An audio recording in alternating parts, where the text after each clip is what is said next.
বলি, শুনছো? তুমি চা খেয়ে এখনো এখানেই বসে আছো কেন? কাল তো সব টাটকা বাজার ঝুড়ি ভর্তি করে নিয়ে এলাম, এখন আবার বাজারে পাঠাবে? দেখো, আমি কিন্তু এই শরীরে বারবার বাজার আর বাড়ি ফিরতে পারবো না। কাল ঠিক করে ফর্দ লিখে দিতে পারলে না কেন বলো তো? এই তোমার এক দোষ, কোনো কথা পুরোটা না শুনে বলতে শুরু করো। বাজারে যেতে হবে আমি কি একবারও বলেছি? তা বলনি, তবে আমার বসে থাকা নিয়ে যে তোমার হিংসে হচ্ছে তা আমি বেশ বুঝতে পারছি। কি?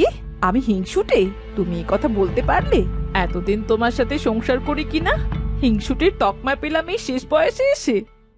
ঝগড়া করো না, আজ একটা শুভ দিন, তাড়াতাড়ি রান্না শেষ করো। রান্না তো প্রায় শেষ হয়ে এসেছে। আসলে বাড়িতে আয়োজন হবে আর ঝগড়া হবে না, কথা কাটাকাটি হবে না, এমন বাঙালি বাড়ি কি একটাও আছে? আহ, থাক সে কথা। তুমি কি কিছু বলতে এসেছিলে নাকি নিয়ম করে ঝগড়া করতে এসেছো তুমি? আমি মোটেও ঝগড়া করতে আসিনি, তোমার সাথে ঝগড়া করতে আমার বইয়েই গেছে। তুমি এখন স্টেশনে গিয়ে দাঁড়িয়ে থাকো, খোকা এলে তাকে সাথে নিয়ে বাড়ি ফিরবে। আর হ্যাঁ, গহরকেও সাথে নিয়ে যাও। ভ্যান সাথে না নিয়ে গেলে জিনিসপত্র নিয়ে ফিরবে কেমন করে? তা তো ঠিক বলেছ, কিন্তু আমি স্টেশনে গিয়ে দাঁড়িয়ে আছি দেখলে খোকা যে ভীষণ রাগ করবে। সে করলে করবে, তুমি যাও। কতদিন বাদে ঘরে এসেলে ঘরে ফিরছে বলো তো? ঘরে যেন প্রাণ ফিরে আসছে। তা যা বলেছ, এমন শিক্ষিত ছেলে 10 গ্রামে আর একটাও আছে নাকি? আমার ছেলে সবার সেরা। ছেলের প্রশংসা করার অনেক সময় পাবে, এখন যাও তো, নয়তো দেরি হয়ে যাবে। তোমার রান্নাঘরে গিয়ে দেখো তরকারি তলায় লেগে গেল কিনা। এই লোকটাকে নিয়ে আর পারি না বাপু, বেগুন ভাজা বসিয়ে এসেছি, খোকা খুব ভালোবাসে, দেখি পুড়ে গেল কিনা। তুমি সবসময় বকবক করে আমার কাজে দেরি করিয়ে দাও।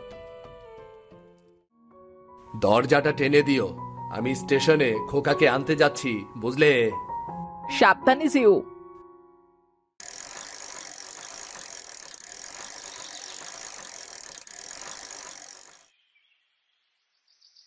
বাবা, তুমি কোথায় যাচ্ছ? খোকা, তুই এখানে কেন দাঁড়িয়ে আছিস? তোর তো স্টেশনে থাকার কথা। দেখ না, তোর মা আমাকে পাঠালো। তোমাকে তো এই শরীরে এত দৌড়ঝাঁপ করতে বারণ করেছিলাম, গহরকে পাঠালেই তো হতো। তা হতো, তবে তোমার মায়ের শান্তি হতো না। তুমি তার আধার ঘরের একমাত্র প্রদীপ কিনা। আর কথা নয়, চলো এবার ঘরে চলো। এসে ভালোই করেছো বাবা, আমি স্টেশনে একটা গরুর গাড়ি পেয়েছিলাম, সেটা অবধি এলো। কখন থেকে দাঁড়িয়ে আছি, একটা গাড়িরও দেখা পাচ্ছি না। এ কি আর শহর রে বাবা, গ্রামে এত গাড়ি ঘোড়া নেই বলেই তো এত শান্তি চারদিকে। চল খোকা, তোর মা খাবার নিয়ে অপেক্ষা করছে। আর কি আনন্দ যদি দেখতি তুই, তার ছেলে কত বড় পাশ দিয়ে ঘরে ফিরছে। মা তো এমনই, নিশ্চয়ই বাতের ব্যথা নিয়ে ভোর থেকে সব কাজ করছে একা হাতে। বাবা, আমাদের তো কম কিচ্ছুটি নেই, মাকে সাহায্য করার জন্য একটা লোক রাখলে এমন কি ক্ষতি হয় বলো তো? ক্ষতি হয় বাবা, অনেক ক্ষতি হয়। তোমার মায়ের সংসারটা হলো তার প্রাণ, আর সে সব কাজ একা হাতে করে শান্তি পান। তাকে তার মতের বিরুদ্ধে কি নিয়ে যাওয়া যায় রে? মাকে নিয়ে আর সত্যিই পারি না। বাড়িতে যেতে দাও, সব নিয়ম আমি ভাঙবো এবার, অনেক হয়েছে। এই মা ছেলের মাঝখানে আমি অসহায় একেবারে।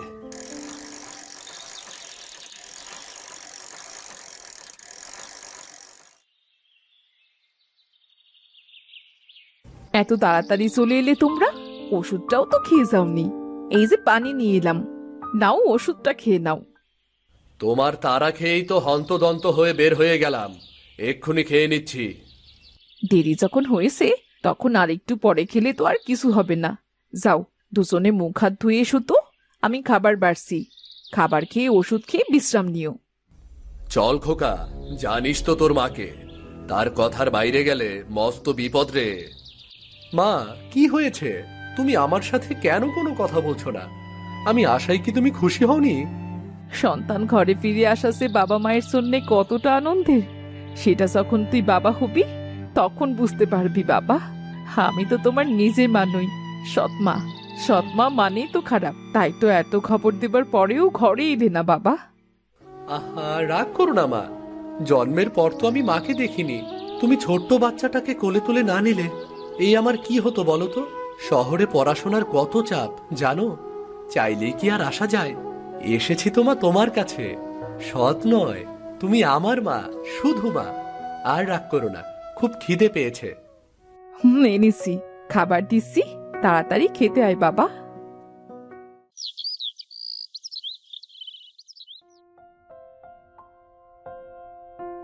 সালাম মাস্টার মশাই, কেমন আছেন? আরে খোকা, কবে এলে বাবা? কেমন কাটছে তোমার দিনকাল? পড়াশোনার কি খবর? তুমি তো আমাদের গ্রামের গর্ব। আজই এলাম, পড়াশোনা শেষ, এখন চাকরির চেষ্টা করছি। আশা করি বিদেশের কোনো এক দেশে হয়ে যাবে। দোয়া করবেন আমার জন্য। তুমি সবার মতো দেশ ছেড়ে যাবে বাবা? এ দেশের দায়িত্ব তবে কে নেবে বলো তো? এই যে গ্রামটা দেখছো, এখানে মানুষ আজও পাঠশালায় আসতে ভয় পায়। পড়াশোনা করে তো পেটে খাবার জুটবে না, কাজে গেলে তবুও কিছু আয় হবে। এই দেশটার আসলে কিছুই হবে না, কিছুই হবে না এই দেশটার। এসব কি বলছেন মাস্টার মশাই? ঠিকই বলছি। অতিবৃষ্টি আর অনাবৃষ্টি তো আছেই, আবার ফসলের সময় ফসলের দাম নেই, আবার কখনো আকাশ ছোঁয়া দাম। দিন দিন ধনীরা ধনী হচ্ছে আর গরিবরা গরিব হচ্ছে। আমার সোনার দেশটা আর হাসে না, ফসলের মাঠে আর সোনার রোদ ওঠে না। আমি চলি, আবার দেখা হবে, আবার দেখা হবে তোর সাথে।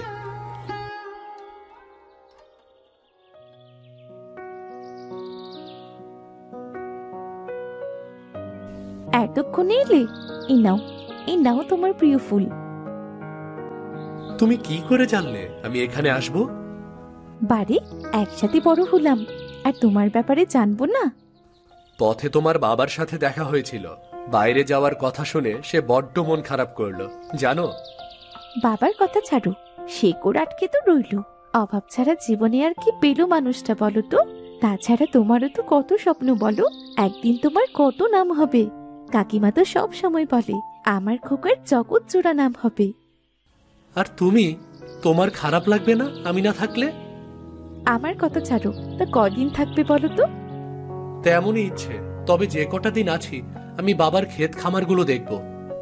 তবে যে গ্রামের লোক হাসবে, এত লেখাপড়া শিখে কিনা জমিতে চাষ করবে। যে বাবা আমাকে খেতে চাষ করে মানুষ করলো, তার কাজে হাত লাগালে যদি লোক হাসে, হাসুক না। শুনতে হয়ে এলো, এখন ঘরে চাই, আবার দেখা হবে। তবে হ্যাঁ, তোমার কোনো কাজে দরকার পড়লে আমাকে বলতে কিন্তু দুবার ভেবো না।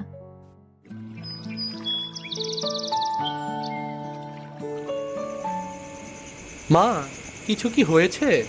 তুমি মন খারাপ করে বসে আছো কেন? ঘরের কথা না শুনলে এমনই হয়। আমি তখন কত করে বললুম, আমার কথা তো কানে নিলে না। এখন বসো। কি হয়েছে না বললে বুঝবো কেমন করে? আমাদের সব জমিতে এবার বেগুনের চাষ করেছিলাম, ভেবেছিলাম ভালো দাম পাবো, কিন্তু এই শীতের বাজারে বেগুনের দাম একেবারেই পড়ে গেছে। বেগুনের খরচা ওঠা তো দূরের কথা, গাড়িতে করে বাজারে নিয়ে যাব সেই টাকাও হচ্ছে না। সংসারটা কেমন করে চলবে বলতো? আহা, তুমি ভেবো না তো বাবা, একটা না একটা উপায় ঠিকই বের হবে। আমি তো আছি, তাই না? না খেয়ে চিন্তা করলে মাথায় কখনো বুদ্ধি আসবে না। চলো আগে খাবার খেয়ে নাও। শীতের মধ্যে আমি খাবার নিয়ে বেশিক্ষণ অপেক্ষা করতে পারবো না। চল বাবা চল। মা, এটা কি বানিয়েছো? বেগুনের চাটনি। এটা আমাদের খেতে টাটকা বেগুন, তোর বাবা খুব পছন্দ করে। এত যত্ন করে বানালাম। কেন রে খোকা, খেতে ভালো হয়নি? খুব মজা হয়েছে মা। আচ্ছা মা, এটার কে কে বানাতে পারে? গ্রামের কম বেশি সবাই পারে। কেন রে? এই ব্যাপার নিয়ে ভাবতে হবে। শহরের অনেক মানুষ চাকরির জন্য রান্না করে খাওয়ার সময় পায় না। আমরা বেগুনের চাটনি বিক্রি করলে তারা সহজেই খেতে পারবে, আর বেগুনের চেয়ে চাটনি বিক্রি করলে ভালো দাম পাবে। বাহ, এই চাটনি তো 1 মাস ভালো থাকে, কিন্তু আমার আচার কি তাদের পছন্দ হবে? কেন হবে না? মায়ের হাতের বেগুনের চাটনি এই ভরা শীতে গরম ভাতে সবাই মজা করে খাবো। খোকা, খাওয়ার সময় এত কথা বলতে নেই, খেয়ে নাও। আর তুমি শহরে কবে যাবে? এখানে থাকলে পড়াশোনা তো কিছুই হবে না। তুমি কি গো, ছেলেটা তো আজই বাড়ি এলো। আমি চাই না আমার ছেলে গ্রামের চাষিদের মতো জীবনযাপন করুক। ওকে অনেক বড় হতে হবে, জগৎ জোড়া নাম করতে হবে ওর। সব হবে, কিন্তু ছেলেটা তো আমার বড় হয়েছে, ঘরে আমার একদম মন বসে না। ও যখন এসেছে মেয়েও আমাদের দেখাই আছে, এবার বিয়েটা সেরে নাও। বেকার ছেলের হাতে মেয়েকে দেবে? ওর চাকরি হোক। এতদিন তো একাই ছিলে, আর কটা বছর কষ্ট করো না।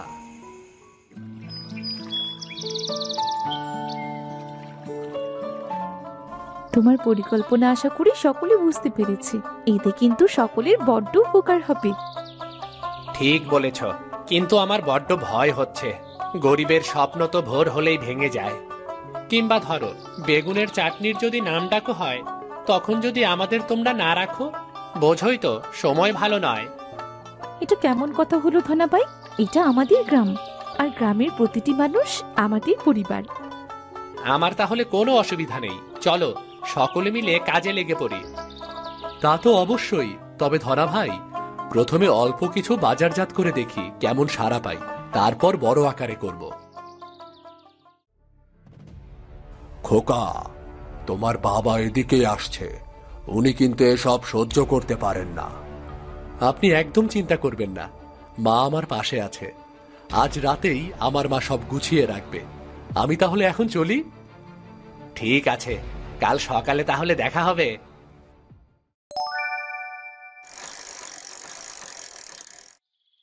কাকিমা, ও কাকিমা। কাকিমা থেকে কবে মা বানাবি নীলা?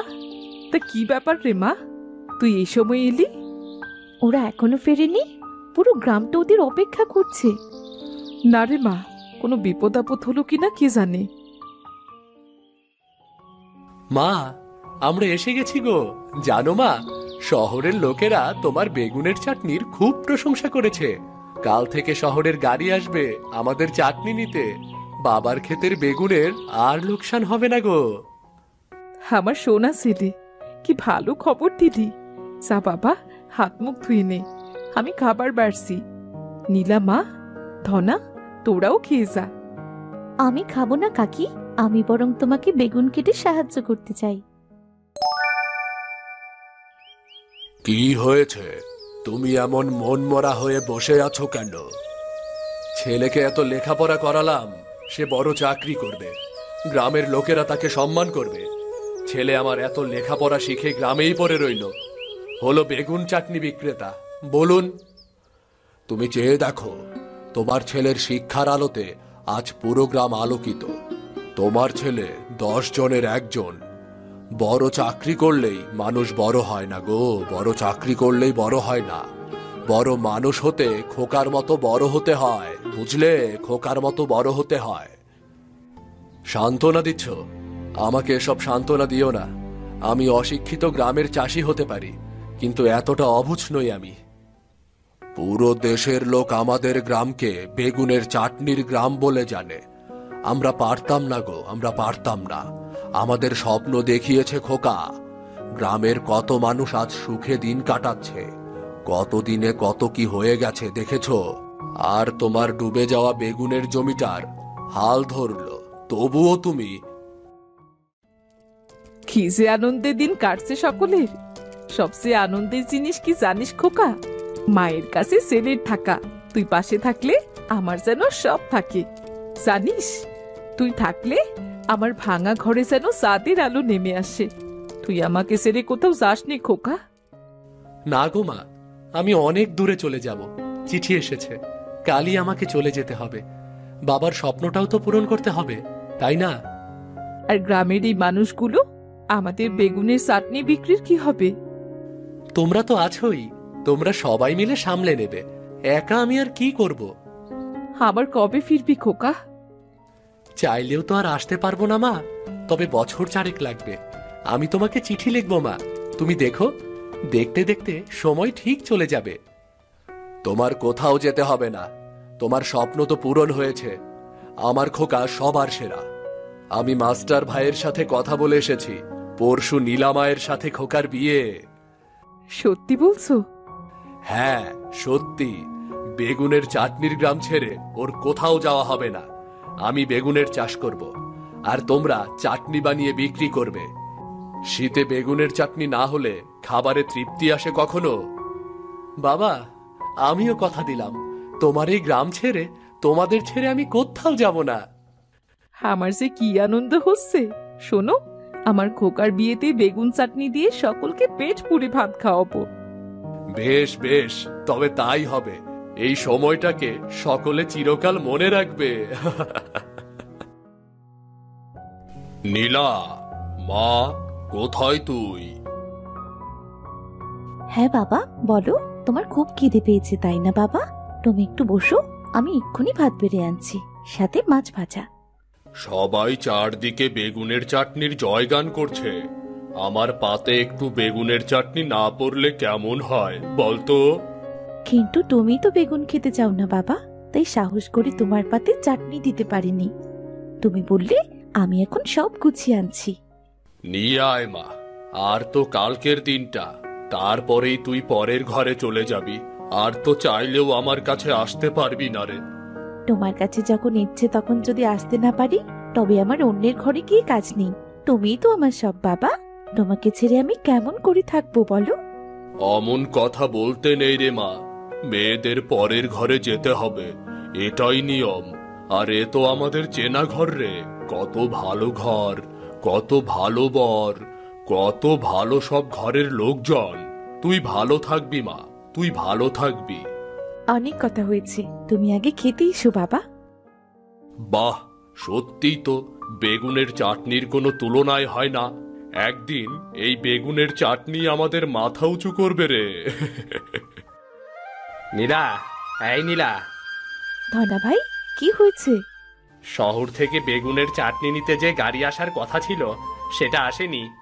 গাড়ি না আসলে আমাদের সবার যে পথে বসতে হবে। সবাই ভয় কেন পাচ্ছ? বেগুনের চাটনি তো অনেকদিন ভালো থাকে। গাড়ি আজ না আসলে কাল আসবে, দু একদিন সমস্যা তো থাকতেই পারে। না না, গাড়ি আমাদের গ্রামে কোনোদিনও আসবে না। ওই মোড়লের লোকেরা গাড়িকে আটকে রেখেছে। গ্রামের সকলে অন্য কাজ করলে চাষের কাজ করবে কে? মোড়লের দাসত্ব করবে কারা? আমাদের কপালটা সত্যিই পোড়া। যুগের পর যুগ তো এভাবে চলতে পারে না। আজ মোড়লের একদিন কি আমার একদিন। মাথা গরম করিস না মা, তুই থাক, আমি গিয়ে মোড়লের সাথে কথা বলবো। তবে আমি না আসা অব্দি কেউ ওদিকে যাবে না। যে বাড়িতে কোনোদিন আপনার যাওয়ার দরকার পড়েনি, আজ কেন?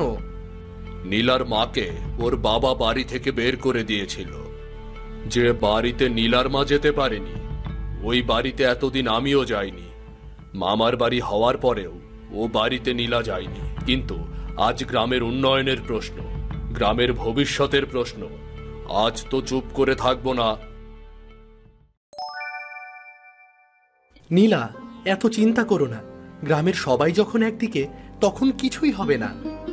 আমাদের বেগুন চাটনি বিক্রি করতে যদি বাধা পড়ে, তুমি তো দূর দেশে চলে যাবে, আমাদের আর ঘর বাঁধা হবে না। এমন কথা বলো না। ওই তো তোমার বাবা আসছে। কি সংবাদ? তোমাকে এমন দেখাচ্ছে কেন? বাবা, কি হয়েছে? তোমরা যে যার বেগুনের চাটনি নিয়ে এসো, গাড়ি এখনই আসবে। আর কেউ কখনো গাড়ি আটকাবে না। এই গ্রাম আমাদের, আর আমাদের মালিক আমরা নিজেরাই। একদম হক কথা। চলো চলো সকলে, আমরা সবাই চাটনি নিয়ে আসি। গ্রামে কাল বিয়ের আয়োজন হবে। চলো সকলে।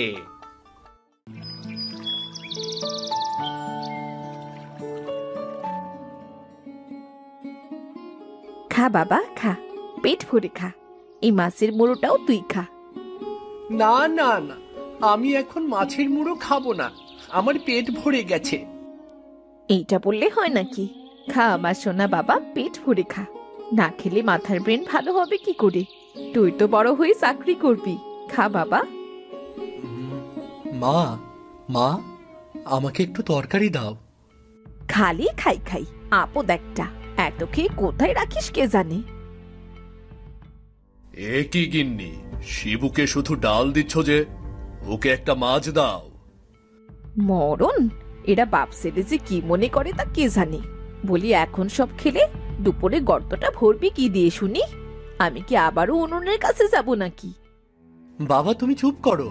ডাল আমার খুব ভালো লাগে। আমি ডাল দিয়ে দিব্যি খেতে পারবো। থাক থাক, হয়েছে হয়েছে, আগুন ধরিয়ে দিয়ে আর জল ঢালতে হবে না। বাবা রতন, খেয়ে তাড়াতাড়ি স্কুলে যা। মা, ও মা, আমি আজ বাবার সাথে আর দাদার সাথে জঙ্গলে যাই না। আমার জঙ্গলের ভেতর গাছ কাটা দেখতে খুব ভালো লাগে মা। আরে না না, আমার সোনা ছেলে, তুই জঙ্গলে গিয়ে কষ্ট করবি নাকি? বায়না করে না বাবা আমার। আচ্ছা ঠিক আছে, আজ স্কুলে যাচ্ছি। কাল তো আমার স্কুল ছুটি। কাল কিন্তু দাদাদের সাথে আমিও জঙ্গলে যাব বলে দিলাম। আচ্ছা রে, ঠিক আছে, এখন স্কুলে যা। বাবা, আমি যেতে লাগলাম।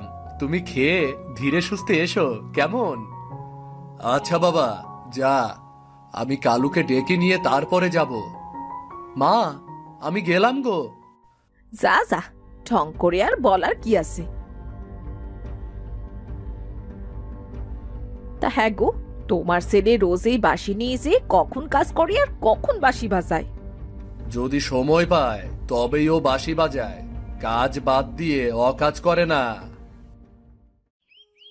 বড়ই অদ্ভুত কপাল, একই বাড়িতে জন্ম নিয়ে কেউ খায় গোস্ত ভাত আর কেউ খায় ডাল ভাত। দুনিয়াটা সত্যিই অদ্ভুত। না হলে এত অল্প বয়সে মা হারা কেন হব আমি? শিবু নিজের অভিমানের কথাগুলো নিজের সাথে বলতে বলতে জঙ্গলে পৌঁছে গেল। বাবার তো আজ এখানে আসার কথা ছিল, আমি বরং এখানেই গাছ কাটতে থাকি। উফ, গাছটাও দেখছি বেশ শক্তপোক্ত, বেশ মজবুত কাঠ মনে হচ্ছে। মায়ের ইচ্ছা ছিল আমাকে পড়াশোনা করিয়ে অনেক বড় করবে। মাগো, তোমার সেই আশা আর পূর্ণ করতে পারলাম না গো মা। তবে জানো তো মা, আমার মনটা তোমার মতোই ভালো। মানুষের কষ্ট যে আমার মোটেও সহ্য হয় না। কিছু সময় বাদেই রামু শিবুর কাছে চলে এলো। কি রে বাবা, এতটুকু সময়ের ভেতরে এতগুলো গাছ কেটে ফেললি? বাহ! ওই হয়ে গেছে বাবা, এক মনে কাজ করেছি তো, তাই কাজ এগুচ্ছে মনে হচ্ছে। যা, এবার তুই একটু গাছের নিচে গিয়ে বস, আমি এবার গাছ কাটি। না না বাবা, আমিও তোমাকে সাহায্য করব। যা বাবা, বস একটু। তোর চোখ মুখ কেমন লাল হয়ে গেছে, মুখেও ক্লান্তি স্পষ্ট। বাড়ি গিয়ে তো আর বসার সুযোগ পাস না। তোর সুখের জন্য বিয়ে করে তোকে দুঃখে ফেললাম রে বাবা। ধুর, কি যে বলো না বাবা, আমি তো দিব্যি ভালো আছি। তুমি আমাকে নিয়ে এত চিন্তা করো না। আমি একটু বসছি, তুমি কাজে হাত দাও।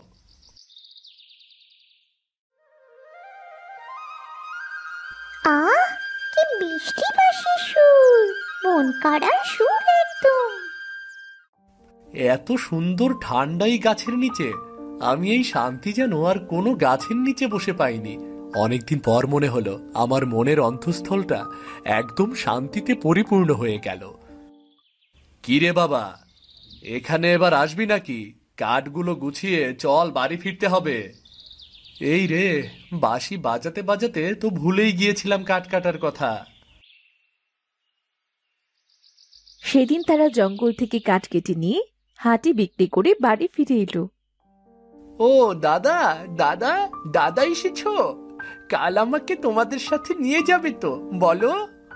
মন দিয়ে পড়াশোনা করো, একদিন তুমি আর আমি জঙ্গলে ঘুরতে যাব, বুঝলে?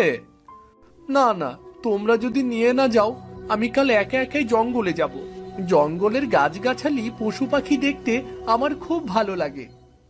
আসতে না আসতেই আমার ছেলেটাকে জঙ্গলে নিয়ে যাবার জন্য মাথা খেতে শুরু করেছিস। বুঝতে পেরেছি, আমার ছেলের ভালো তোর সহ্য হচ্ছে না, তাই না?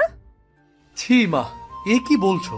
ও আমার ভাই, আমি চাই ও মানুষের মতো মানুষ হোক।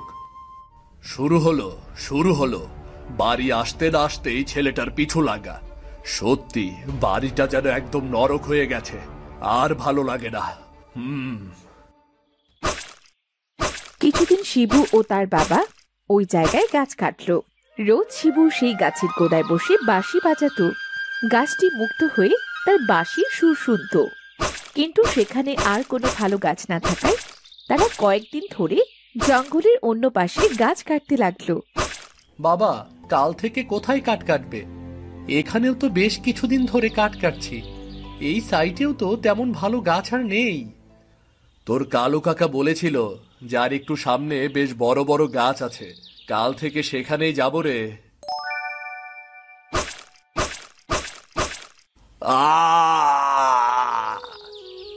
বাবা, বাবা কি হলো তোমার? ইস, কত রক্ত পড়ছে, একটু সাবধানে কাজ করবে তো। এত হতাশ হোস না বাবা, ঠিক হয়ে যাবে। ব্যথা লাগছে রে। ও, তুমি একটু বসো, আমি এক্ষুনি জড়িবুটি রস করে দিচ্ছি। বাবা, তোমাকে আর কখনো জঙ্গলে কাঠ কাটতে আসতে হবে না, এখন থেকে সব কাঠ আমি একাই কাটবো। তা বললে কি আর হয় রে বাবা, তুই ছোট মানুষ, একা একা সব পারবি না। আমি সব পারবো বাবা। এসো, আমার কাঁধটা ধরো, এবার আস্তে আস্তে বাড়ির দিকে হাঁটতে থাকি। এইদিকে সে গাছটি কদিন ধরে শিবুকে দেখতে না পেয়ে খুব মন খারাপ করলো। ছেলেটি রোজ আমার গাছের নিচে এসে বসে বাঁশি বাজাতো, বিশ্রাম নিত, একা একা কথা বলতো, তাই সবকিছুই আমার খুব ভালো লাগতো। সে কি এখানে আর গাছ কাটতে আসবে না? তবে কি আমি আবারও একা হয়ে গেলাম? ঠিক ধরেছ সখী, সে এখানে কাঠ কাটতে আসবে না, আর এখানে তো ভালো গাছও নেই, তাই জঙ্গলের উত্তর পাশে গেছে গাছ কাটতে। তাই বলো? আমি তো ভেবেছি সে মনে হয় আর জঙ্গলেই আসবে না। সখী, তুই কি আমাকে একটু সাহায্য করবি? হ্যাঁ সখী, বলো না কি সাহায্য করতে হবে, তোর জন্য আমি সব করতে প্রস্তুত। তাকে কি রোজ আমার কাছে এনে দিতে পারবি সখী? তাকে রোজ এক নজর দেখতে পেলেই আমি শান্তি পেতাম। হ্যাঁ সখী, পারবো, কোনো চিন্তা করিস না, ওকে আমি রোজ তোর কাছে এনে দিব। কিন্তু আজ মনে হয় পারবো না, আজ ওর বাবার পায়ে চোট লেগেছে, তাই তারা বাড়ি ফিরে গেছে। ঠিক আছে ঠিক আছে, তুই না হয় কাল থেকে ওকে আমার কাছে নিয়ে আসিস, আমি আশায় থাকবো। কিন্তু শান্তি নেই, শান্তি নেই এই সংসারে। এই সংসারে আসার পর থেকেই আমার কোনো শান্তি নেই। সংসারের সব কাজের দায়িত্ব যেন আমার। সকাল হলে এই কাজ করো, সেই কাজ করো, সারা দিন কাজ করো, আর ভাল লাগে না। কি হয়েছে মা, একা একা বকছো কেন? বলি এই যে নবাবের বাচ্চা, সেই সকালটা ধরে ডেকেই চলেছি, সেদিকে কি কোনো খেয়াল আছে? 2-4টে কাঠ কেটে এনে খালাস, বাকি কাজগুলো কি তোর মরা মা এসে করবে নাকি? হ্যাঁ, আমাকে যা বলার বলো, মাকে নিয়ে টানাটানি করো না। বলে দিলাম, মাকে নিয়ে একদমই টানাটানি করবে না। বাবা বাবা, উনুনে যেন ওর মাথাটা আমি চেপে ধরেছি। ওই শোনো, গরু দুটোকে খেতে দিয়ে নদী থেকে জল এনে রতনকে স্কুলে দিয়ে আসবি, তবেই কাঠ কাটতে যাবি আজ। আচ্ছা ঠিক আছে মা, বাবার পায়ের ব্যথাটা কি কমেছে? তোর বাবার পায়ের তো ব্যথা, তুই গিয়ে দেখে আয় কম হলো কিনা, ওসব আমি জানি না। শিবুর মায়ের রোজকার গালমন্দ তার অভ্যাস হয়ে গিয়েছিল, তাই মায়ের কোনো গালমন্দই তার গায়ে লাগতো না। সে ঘরে গিয়ে বাবার সাথে কথা বলে বাকি কাজগুলো করে রতনকে স্কুলের রাস্তা পর্যন্ত নিয়ে গেল। যা ভাই, মন দিয়ে পড়াশোনা করিস, আমি এ পাশ দিয়ে জঙ্গলে চলে যাচ্ছি। ও দাদা, দাদা তোমার সাথে আমাকে নিয়ে চলো না দাদা, নিয়ে চলো দাদা। না রে ভাই, তুই আমার সাথে গেলে মা খুব বকবে রে। চলো না দাদা, আমাকে আজ তোমার সাথে নিয়ে চলো না, আমি মাকে কিচ্ছু বলবো না, কিচ্ছুটি বলবো না। আচ্ছা বেশ, তবে চল, কিন্তু মনে রাখিস আজই কিন্তু শেষ, আর কখনো জঙ্গলে যাবার বায়না ধরবি না, বলে দিলাম। তারা দু ভাই জঙ্গলের পথে রওনা দিল। শিবু কাঠ কাটতে লাগলো, আর রতন জঙ্গলের গাছগাছালি বিভিন্ন পাখি দেখে আনন্দ করতে লাগলো।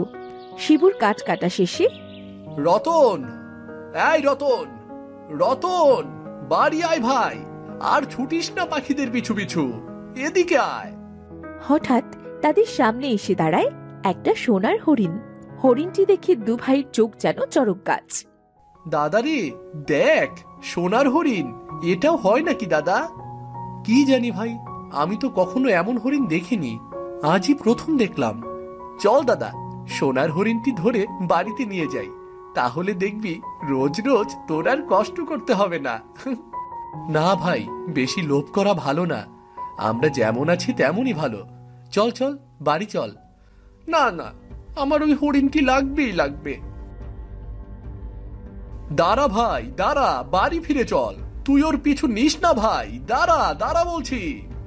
না না দাদা, ওই হরিণটি আমার চাই চাই। তুই আয় আমার সাথে, আয় আমার সাথে, আয়।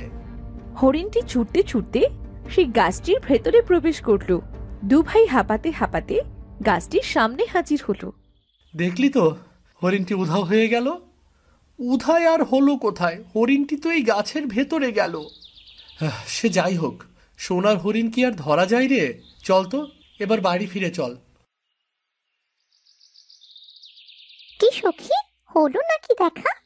ধুর, আর দেখা হলো কোথায়? এক নজর দেখা কি আবার দেখা হয় নাকি? তবুও যতটুকু দেখেছি এতেই আমি খুব খুশি হয়েছি। এতই যখন দেখার ইচ্ছে, তোকে সারা জীবনের জন্য তোর করে নে না, মানে বিয়ে করে নে। সে কি করে সম্ভব সখী? আমি তো একটা গাছ, ও কি আমাকে কখনো বিয়ে করবে? করবে করবে, দেখ না কি হয় পরবর্তীতে। এদিকে বাড়ি যেতে না যেতেই রতন চুপি চুপি তার মায়ের সাথে সোনার হরিণ ও গাছটির কথা সব বলল। ও মা, সোনার হরিণ? হ্যাঁ রে খোকা, তুই ঠিক দেখেছিস তো? হ্যাঁ গো মা, হ্যাঁ আমি ঠিকই দেখেছি, ঠিক দেখেছি আমি। ভাগ্যিস আজ তুই স্কুলে যাসনি, কালই জঙ্গলে সেই গাছের কাছে গিয়ে দেখবো আসল রহস্যটা কি। কাল যে কোনো বাহানায় শিবুকে বাড়িতেই রাখতে হবে।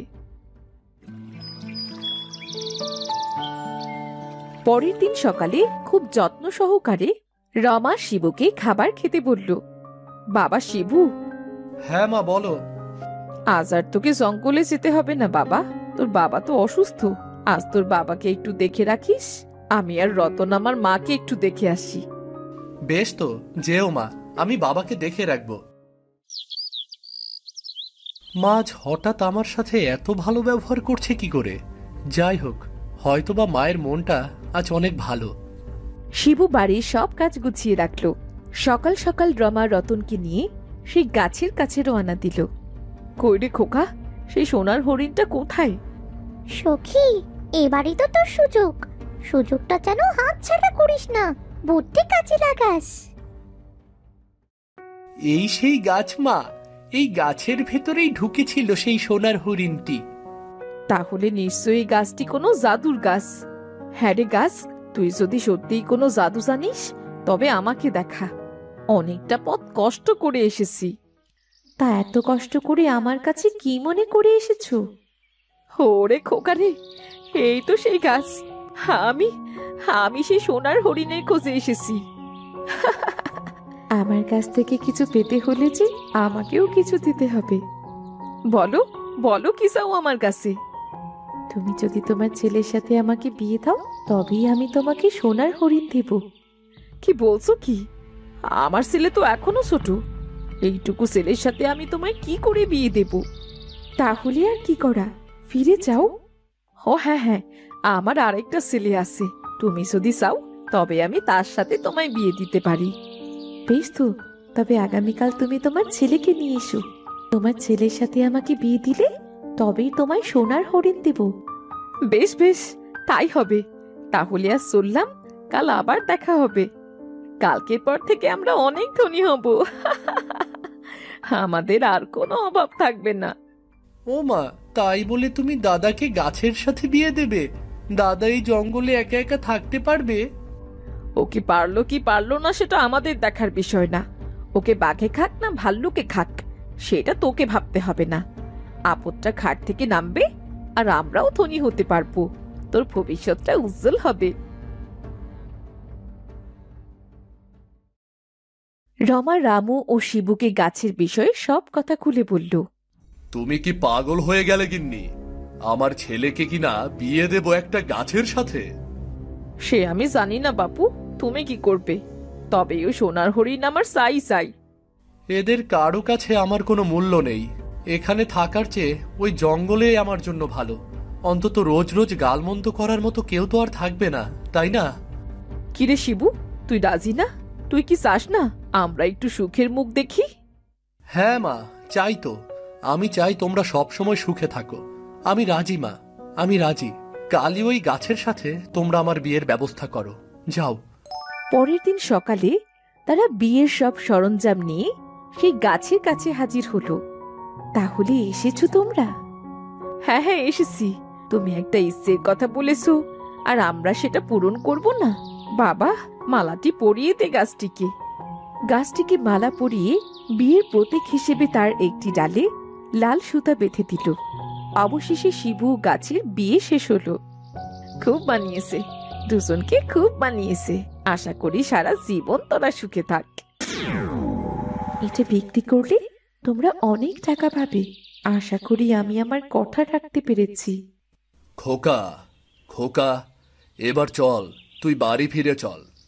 আজ থেকে যেহেতু ও আমার বউ, সেহেতু আমার উচিত ওর সাথেই থাকা। আজ থেকে আমি এই গাছের সাথেই থাকবো।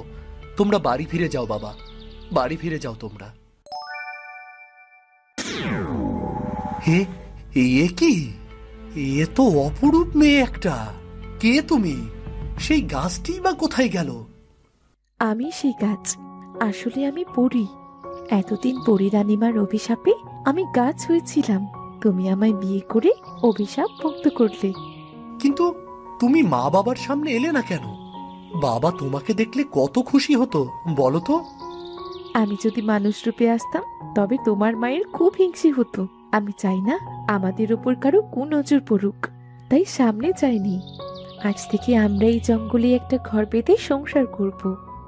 যেদিন তোমার গাছের ছায়ায় বিশ্রাম নিয়েছিলাম, সেদিন মনে একটা অন্যরকম শান্তি লেগেছিল। আজ আমি বুঝতে পেরেছি, আসলে সেই শান্তির কারণটা তুমিই ছিলে। এসো, এসো বউ, এসো আমার বুকে এসো। আজ আরেকবার আমার বুকটা শান্তিতে পরিপূর্ণ করে দাও। আজ থেকে তোমরা দুজন পরিপূর্ণ সুখী। সারা জীবন এভাবে সুখী হও। নিধারামপুর গ্রামে সুখী আর রমেশ নামে দুই ভাই বোন থাকত। তারা দু ভাই বোন অনেক কষ্ট করে তাদের দিন পার করত। এরপর তারা অনেক কষ্ট করে দুজনে মিলে মিষ্টির হোটেল দিল। তারা দু ভাই বোন অনেক সৎ এবং ভালো মানুষ ছিল। একদিন রমেশের ছোট বোন সুখী বলতে লাগলো, হ্যাঁ, আমাদের মিষ্টির হোটেল কেমন চলছে বলতো দেখি। কি আর বলবো বলো, একা হাতে তো আর পেরে উঠছি না, আর খদ্দেরও তেমন একটা আসে না। আসলে সামনে সাগরের মিষ্টির হোটেল হওয়াতে তার সাথে টক্কর দিতে পারছি না। তোমাকে টক্কর দিতে কে বলেছে শুনি? তুমি কেন টক্কর দেবে তার সাথে?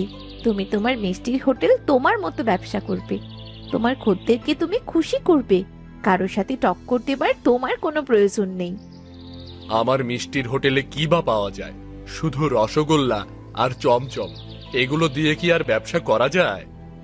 আচ্ছা, সাগরদা তার মিষ্টির হোটেলে কি মিষ্টি রাখে? অনেক রকমের মিষ্টি পাওয়া যায় তার দোকানে। রসগোল্লা, চমচম, দই, কালো জাম তো বটেই। এই কারণে আমার তুলনায় সাগরদার মিষ্টির দোকানে খরিদ্দার বেশি হয় গো। তাহলে তুমি এমন কিছু করো না যা সাগরদার মিষ্টির হোটেলে আসে। তুমি বরং ভাতের দোকান দাও। কিন্তু কোন খাবারটা করলে যে খরিদ্দার আমার দোকানে আসবে, আমি তো সেটাই বুঝতে পারছি না। শোনো না, আমাদের গ্রামের ভাতের হোটেলে মাছের ঝোলের তরকারি পাওয়া যায় না।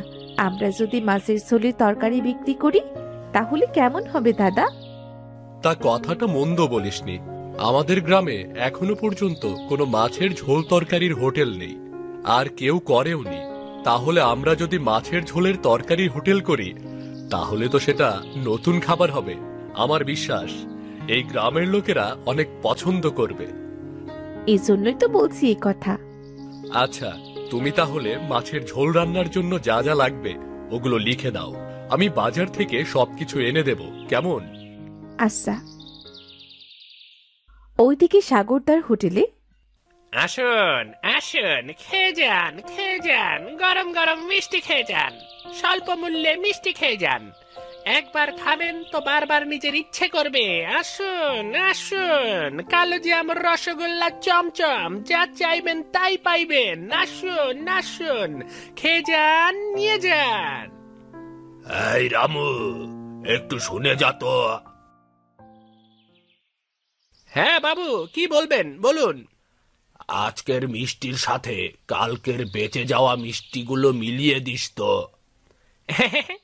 সে আর বলতে বাবু, আপনি বলবার আগেই আমি কালকের মিষ্টিগুলো মিশিয়ে দিয়েছি। খদ্দের বাসি মিষ্টি খাচ্ছে না টাটকা মিষ্টি খাচ্ছে সেটা কিছুতেই বুঝতে পারছে না। ঠিক আছে ঠিক আছে, যা এভাবে চলতে থাকলে আমার ব্যবসা ভালোই চলবে, আমাদের মুনাফাও দ্বিগুণ হবে। কিছুক্ষণ পর কিরে রামু, কি হলো বাবু? রমেশ আর সুখীর মিষ্টির হোটেল বন্ধ রেখেছে কেন রে? মিষ্টির হোটেল বন্ধ না করে কি করবে বলুন তো? ওদের তো মুনাফাই হয় না ব্যবসার। ওদের মিষ্টির দোকানে খুব একটা খদ্দের যায় না। কি বলছিস রে?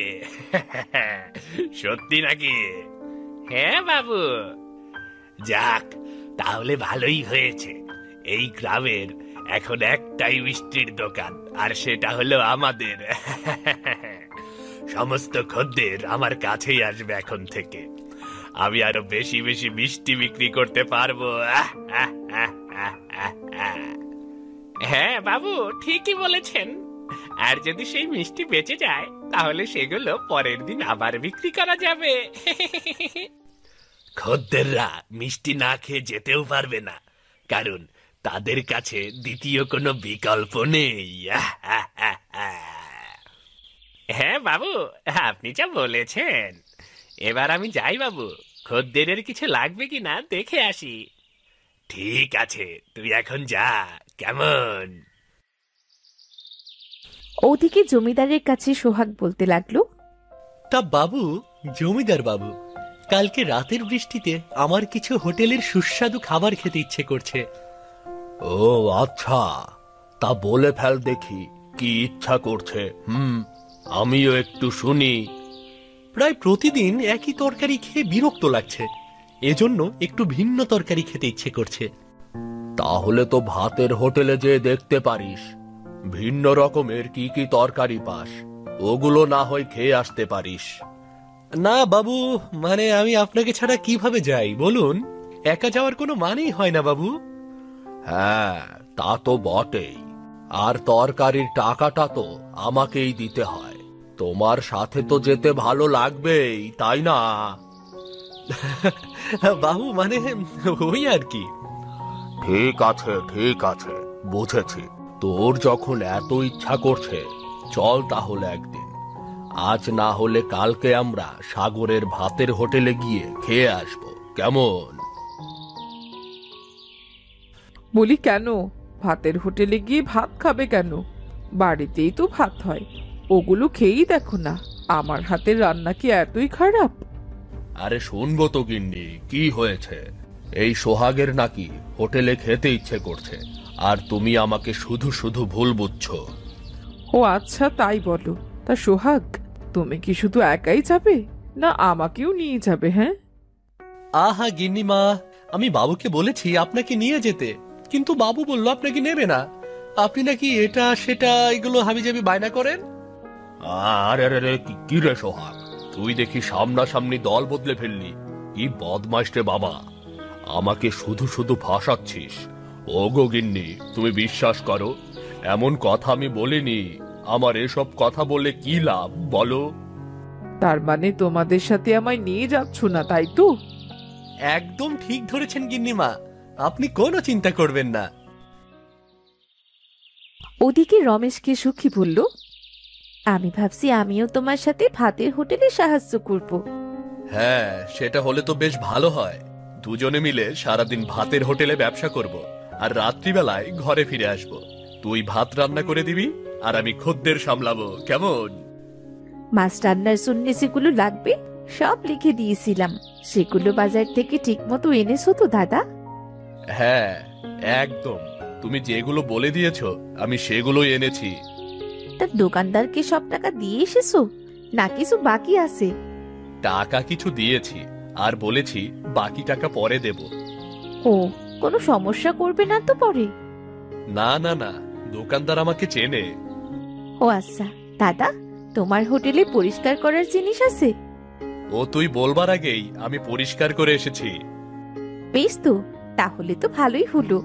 আমরা তাহলে কালই আমাদের রমেশের মাছ ভাতের হোটেল খুলে ফেলি। না রে, এটার নাম হবে সুখীর মাছ ভাতের হোটেল, অনেক সুন্দর নামটা না? হ্যাঁ, দাদা, শুধু তরকারি সুন্দর হলে হবে না তো, হোটেলের নামটাও তো সুন্দর হতে হবে। আমি ভাবছি তোকে একদিন আমি সহকারী করে নেই। ছোট বোনের কথা শুনলে এতদিনে অনেক উন্নতি করতে পারতে, অথচ এতদিন তুমি আমার কথাই তো শোনোনি। হ্যাঁ রে, এটা খুব বড় ভুল হয়েছে, এবার সমস্ত ভুল আমি শুধরে নেব।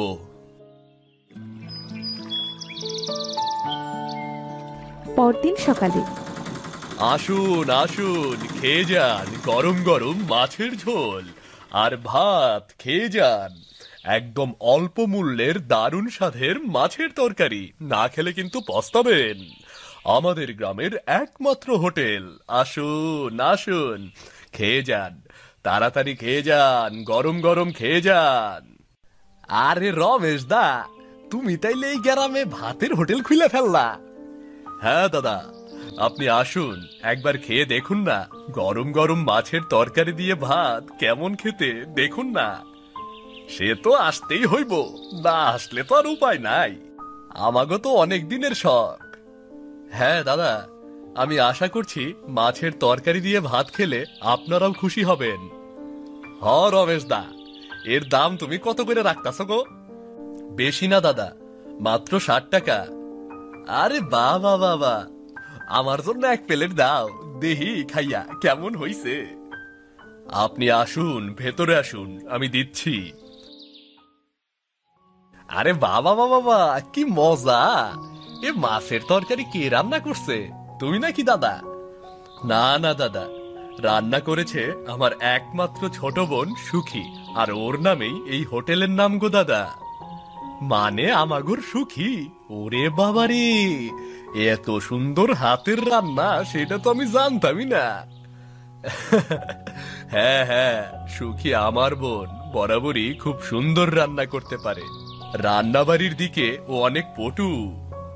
একটা কথা জিজ্ঞাসা করতাম রমেশ দা, কিছু মনে করবা না তো? আর না না, কি মনে করব, মনে করার কি আছে, তুমি বলো না কি বলবে। তুমি হঠাৎ কইরা রসগোল্লা, চমচম, দই, মিষ্টি এইগুলান বাদ দিয়া ভাতের হোটেল খুললা কেন?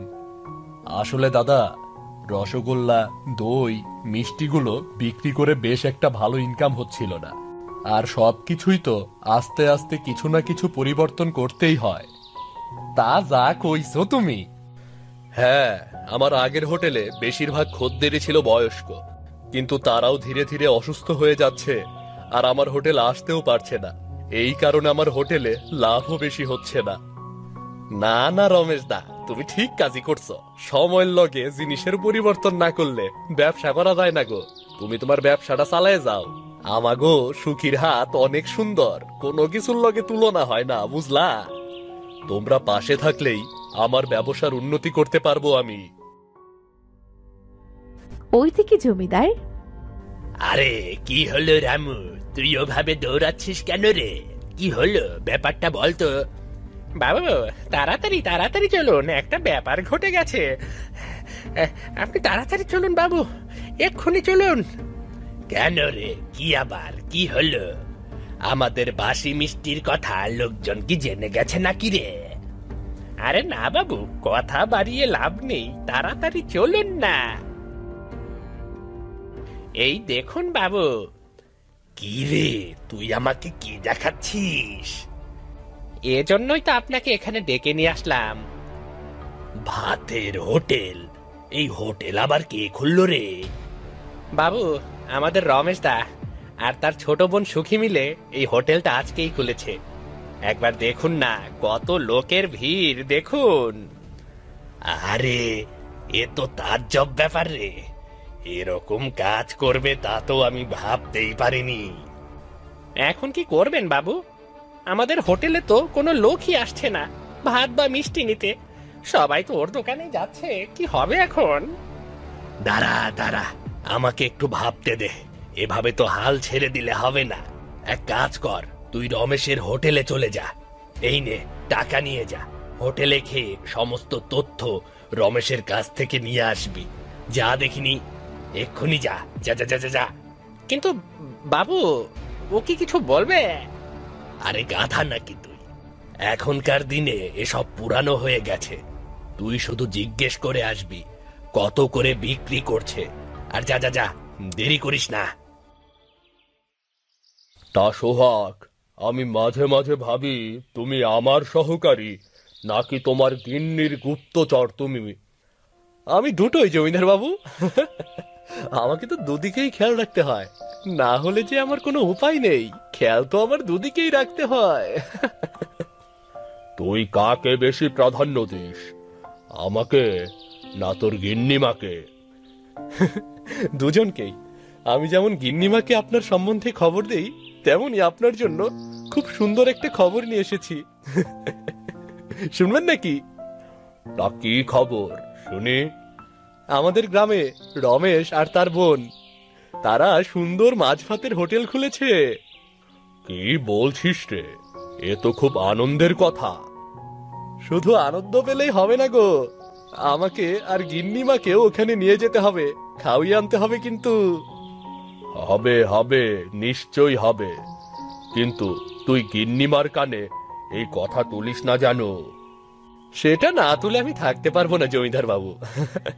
ওই যে বললাম, আমার দুইজনেরই খেয়াল রাখতে হয়। আমি মাঝে মাঝে ভাবি জমিদারকে তুই নাকি আমি। কেন আমার কানে? এতে কি তোমার কোনো অসুবিধে হয়? বাবা না না গিন্নি, না, আমি তো সেটা বলিনি। তুমি যখন শুনে ফেলেছো, আর আমি তাহলে কি করব এখানে? আসলে তোমাকে একটা চমক দেওয়ার ইচ্ছা ছিল তো, এই জন্যই আর কি। অত চমক দিতে হবে না। চমক দেওয়ার নাম করে আমাকে না নিয়ে তোমরা পালিয়ে যাবে, তাই তো? না গিন্নি, সেটা কি হতে পারে বলো? তাহলে আজই আমায় নিয়ে যেতে হবে, আমি আর কোনো কথা শুনবো না। বেশ বেশ, তবে তাই হবে গিন্নি। ওদিকে রামু গেল রমেশের দোকানে। আরে রমেশ, তুমি নতুন মাছ ভাতের হোটেল দিয়েছো, আমি তো ভাবতেই পারছি না। ভাববার কি আছে রামু? তোমার হোটেলের সামনেই তো আমি হোটেল দিয়েছি, তুমি তো দেখতেই পাচ্ছ। দেখে আর কি হবে দাদা, তরকারির গন্ধে আমি তো হোটেলেই থাকতে পারলাম না, এজন্যই আমি খেতে চলে আসলাম। তাই নাকি? তাহলে এসো, বসে পড়ো। হ্যাঁ হ্যাঁ, তা কত করে?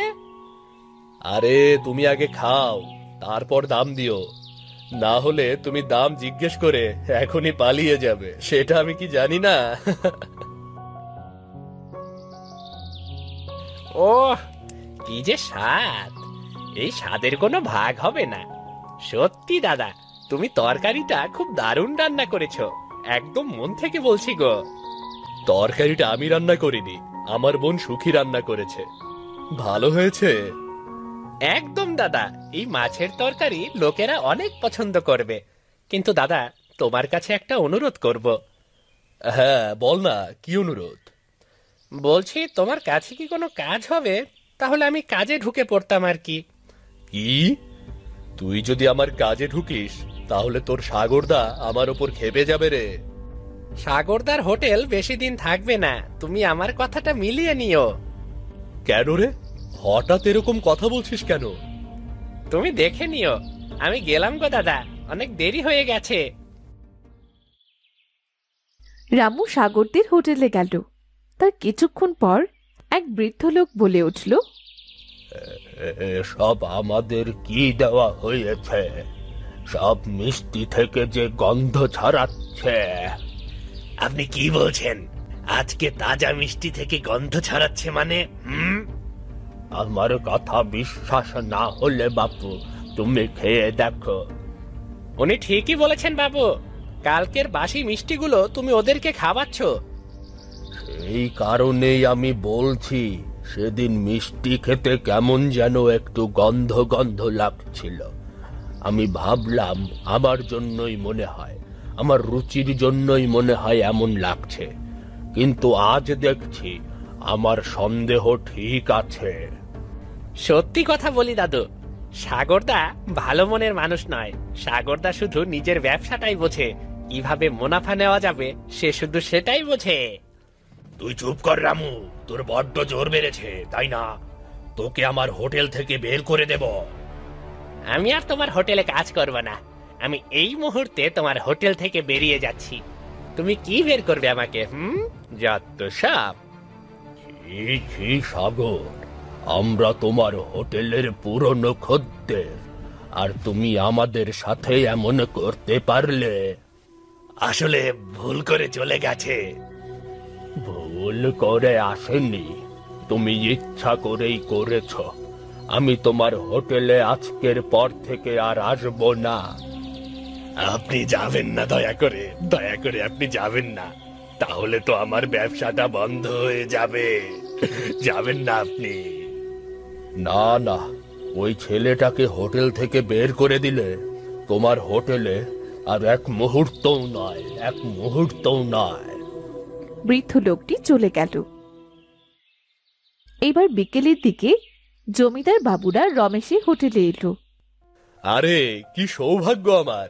জমিদার বাবু আর গিন্নিমা আমার হোটেলে এসেছে। আহা, কি সৌভাগ্য আমার! হ্যাঁ গো রমেশ, আমাদের এই সোহাগ জেদ করলো তুমি নাকি নতুন ভাতের হোটেল খুলেছ, মাছ ভাতের হোটেল। সেখানে আমরা দুপুরে খাবো, এ কারণে এলাম রমেশ। আর ভাত হবে তো?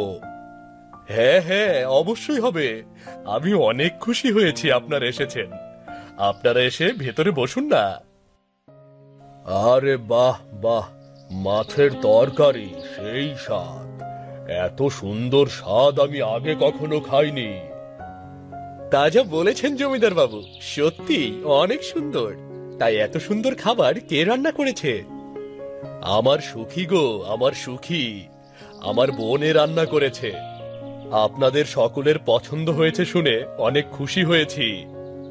না রমেশ, আমার একটু সন্দেহ ছিল যে গ্রামে মাছ ভাতের হোটেল তা আবার কেমন হবে, কিন্তু এখন দেখছি আজ যদি আমি না আসতাম তাহলে খুব বড় ভুল করতাম। তাহলে আপনাদের আরেকটু দেই? না না না, গেলাম তাহলে আজকে আমরা। বেচা কেনা কেমন হলো দাদা?